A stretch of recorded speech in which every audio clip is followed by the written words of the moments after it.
Welcome to Podcasts on Demand, a continuing medical education activity. This activity includes the most recent and current clinical data presented by leading experts. If you are seeking continuing education credit, please review the disclosures and the requirements for successful completion of the activity prior to listening to the podcast. A link is found in the podcast description that can direct you to this information.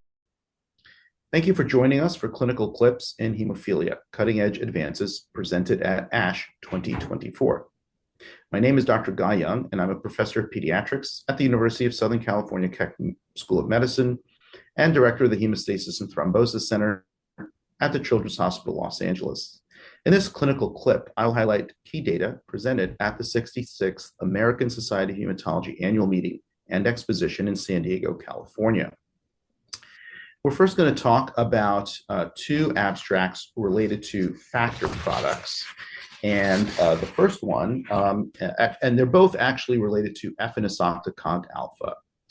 The first one was an oral abstract presented by Dr. Robert Klamroth, and it's titled Clinical Outcomes Over 3 Years of Once Weekly Efanesoctocog Alpha Treatment in Adults and Adolescents with Severe Hemophilia A, Second Interim Analysis from the Phase 3 Extended Long-Term Extension Study.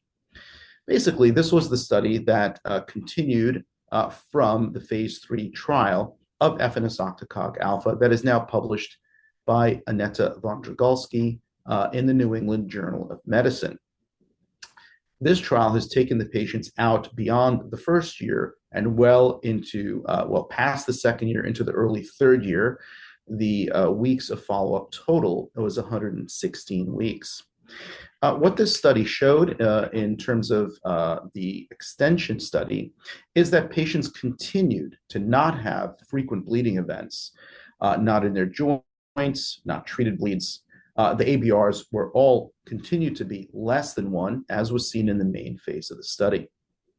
In terms of safety, there were no inhibitors that developed in any of the patients in the long-term extension study. And furthermore, there were no other adverse events that were considered to be related to the efanesoctocog alpha treatment directly either. So essentially, this provides us with additional evidence that efanesoctocog alpha is a very effective and safe treatment for adults and adolescents with severe hemophilia A. I say adults and adolescents because this was the trial that continued the extension part for adults and adolescents. There's a pediatric trial as well, but this did not cover the pediatric extension study. The second abstract on efanesoctocog alpha was presented by Christoph Koenigs, also from Germany. He took a look at an association, or the abstract called Association between Hemophilia Joint Health Score and Quality of Life using results from the Extend 1 efanesoctocog alpha phase 3 trial. So he was looking only at the phase 3 portion, the main phase, not the extension phase. But what he evaluated was what is the relationship between joint health, the hemophilia joint health score, and quality of life instruments.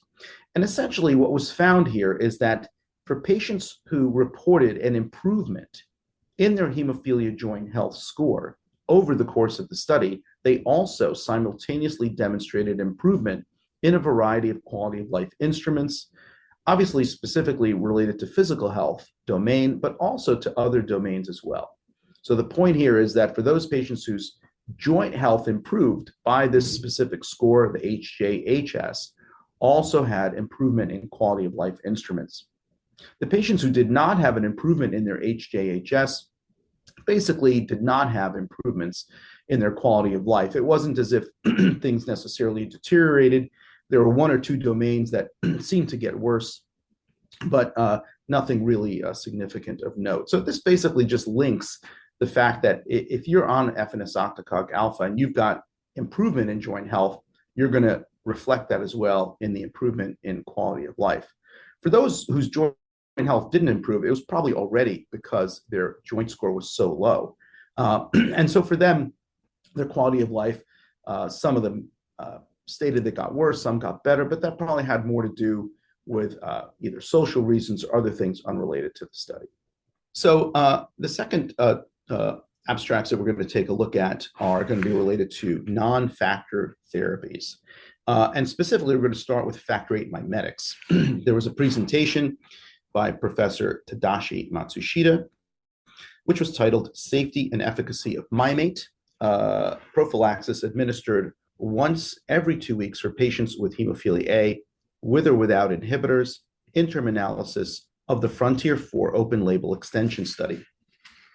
So Mimate is a next generation, if you will, or second generation, or second to market, however you like to think about it, bispecific antibody. So essentially, it is similar to emicizumab with some biochemical changes.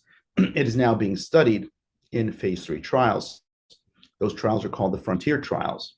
The Frontier 2 trial was the phase 3 trial, which read out 6 months ago at the International Society on Thrombosis and Hemostasis meeting, and those results have been previously presented. What this abstract looked at is patients who went on to Frontier 4. This is the global extension study, so all the patients on the Frontier studies, all the various different studies, from the phase 1 to the phase 3 to the pediatric study, et cetera, will eventually all fall into this study called Frontier 4. What we're looking at here is only patients who are on the phase 1 trial. Once they completed the phase 1 trial, they all moved into Frontier 4 and were required to dose every 2 weeks. This was to gain knowledge on the every 2-week dosing, because the phase 3 trial had weekly or monthly dosing. So it just gives us an opportunity to understand what every 2-week dosing looks like. So that's what this trial was all about. These patients were followed for about a year and had low bleed rates, similar to what was seen in Frontier 2. So in other words, bleed rates were around, if I remember, 1.5 or so as far as the ABR is concerned. And there were no safety concerns related specifically to the medication, other than injection site reactions, which were fairly minimal, and no patient discontinued the drug because of that. So this study of Mimate just provides further evidence for the use of every 2-week dosing specifically, and just further evidence to support its use as an effective prophylactic agent for both prevention of bleeding and also demonstrated safety as well. So the second study on a factor VIII mimetic we're going to look at is actually on emicizumab, the one that's been around for a long time. It was presented by Conrad van der Zwet, and it's titled Pharmacokinetic Guided Reduction of Emicizumab in Patients with Congenital Hemophilia A in the Netherlands, interim analysis of the DOSE-EMI study.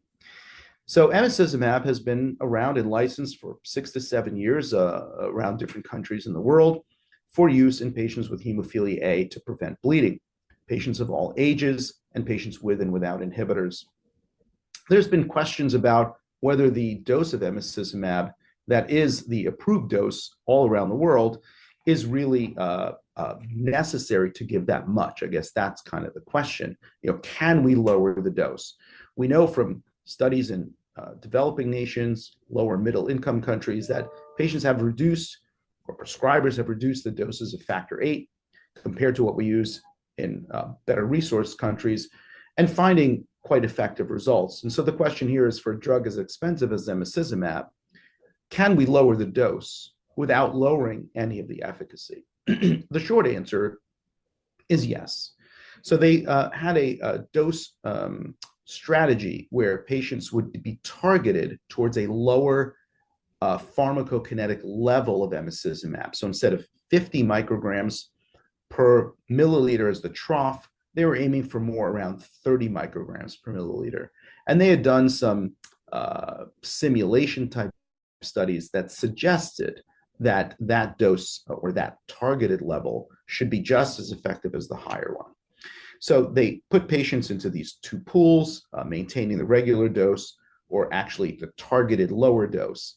And essentially what they found was that there was no difference in bleeding rates when you use the targeted lower dose.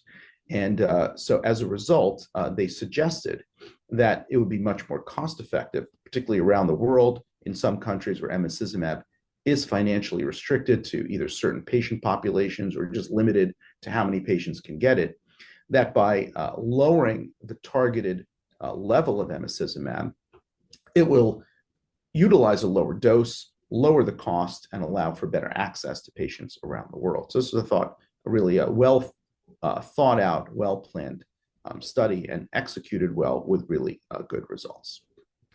So now we're going to jump to a couple of other abstracts on non-factor therapies. And we're going to first talk about concizumab.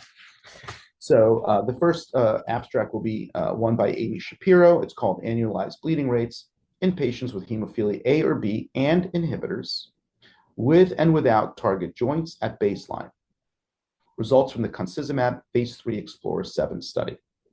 So Explorer-7, Explorer is the name for the series of trials on concizumab.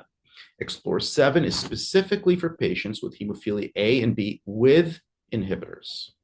The study, the full phase 3 study, has already been published by Tadashi Matsushita in the New England Journal of Medicine.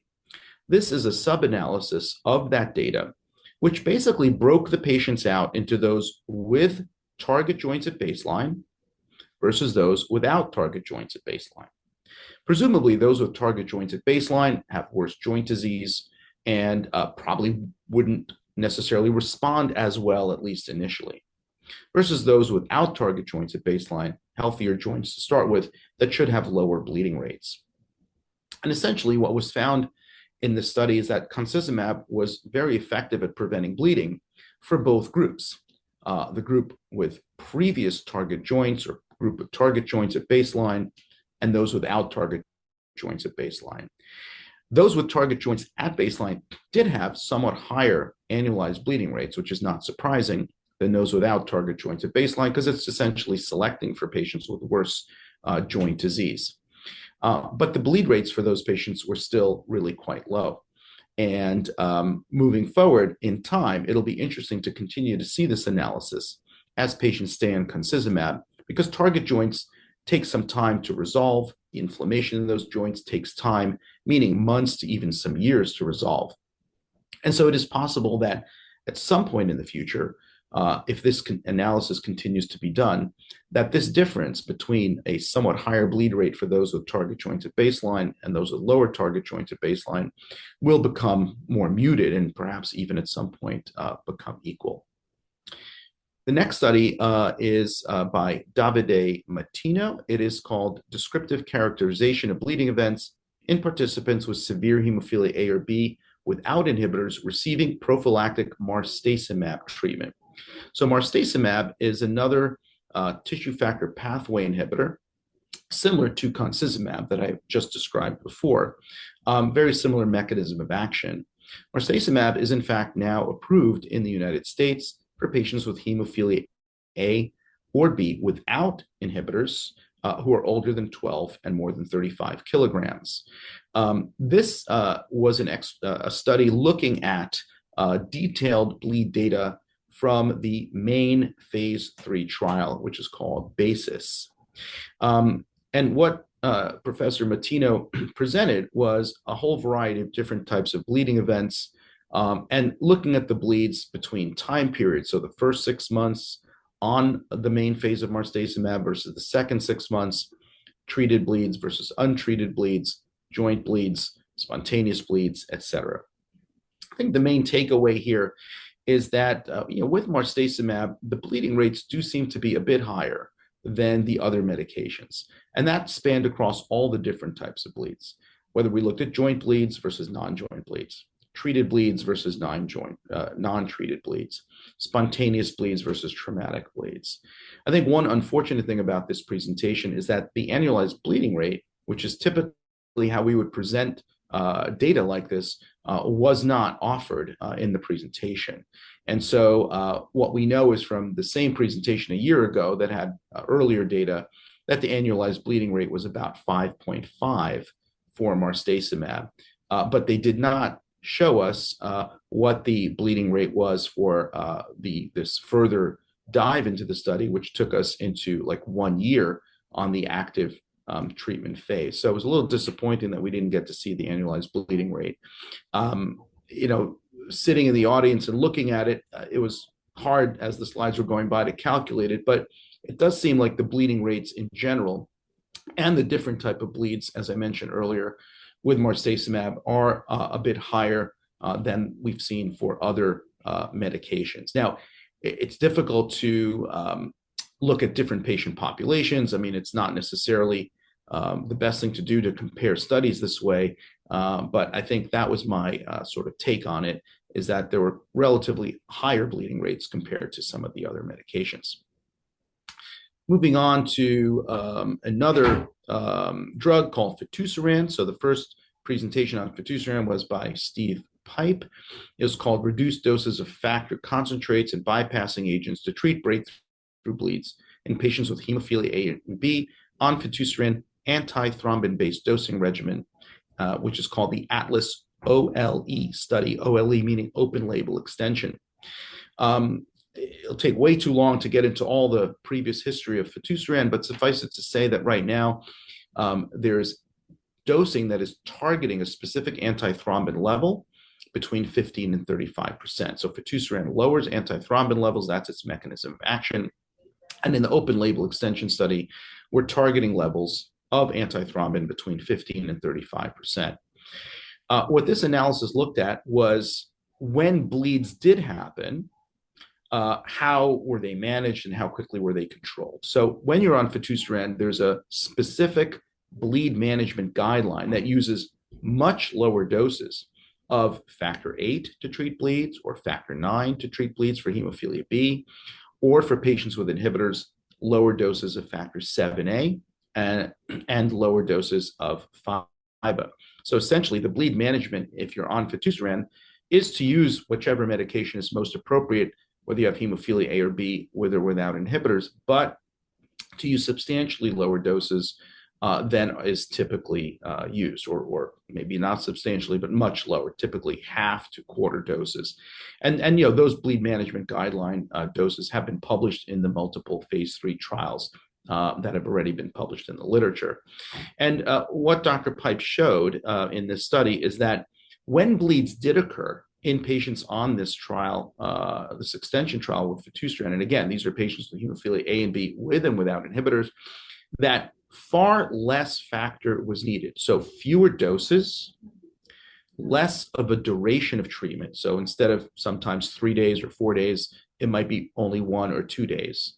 And also much lower doses because the bleed management guidelines dictate that. So essentially the takeaway from this this oral presentation is that when patients on fitusiran bleed, they need less factor to resolve their bleed. They need shorter treatment durations to resolve their bleed, and overall use a lot less product. So it's much more cost effective to manage bleeds when they do happen for those patients on fitusiran. And then the last one we'll talk about is from Dr. Sibga Zahir. It's called Assessment of the Combined Effects of Emicizumab and Fitusiran with an in vitro spiking of simulated fitusiran using antithrombin antibody into plasma from hemophilia A patients on emicizumab. And I should say, full disclosure, I'm the senior author on this paper or this abstract, and Dr. Zahir is my mentee. So you can take what I say with a grain of salt that way. But what this study aimed to look at, this was basically a laboratory study aiming to look at what is the combined effects of emicizumab and fitusiran. And the idea here is that emicizumab is currently licensed. At some point, perhaps next year, fitusiran will be licensed. And if patients want to switch from emicizumab to fitusiran, we need at least some baseline data to figure out how to do that. And that's because emicizumab has a very long half-life. So when you stop it, it takes months before it's completely out of your circulation as levels drop slowly.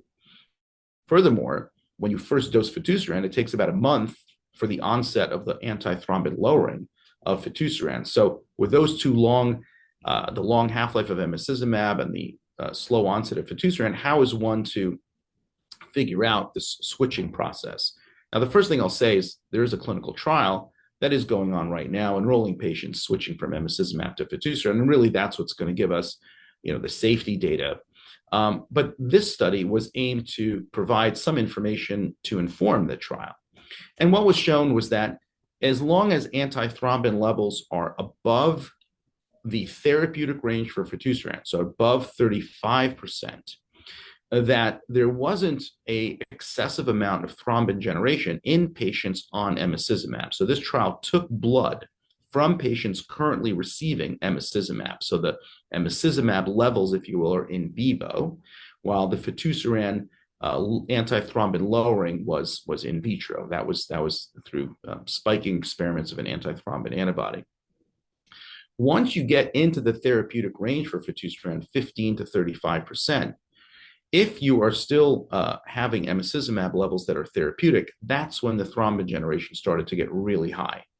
And basically, the conclusion is that if you're on emicizumab and you have a level that is the expected therapeutic level, that is too high a level for which to have antithrombin lowering.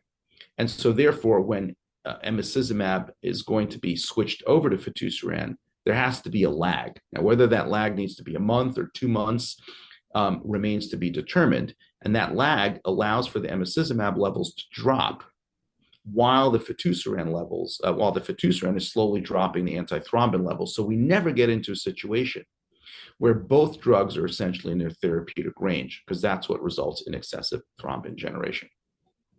So with that, I will stop. I will thank you again for joining us for Clinical Clips in Hemophilia, Cutting Edge Advances, presented at ASH 2024. Please be sure to click on the landing page for this activity to claim your AMA, ANCC, or ACPE credit, and to access downloadable slides, as well as other topic segments and case scenarios. Thank you. We hope you found this podcast useful and educational. To receive continuing education credit and to download your printable certificate, please go to the activity page at practice.cme.com to complete the post-test and evaluation to receive continuing education credit.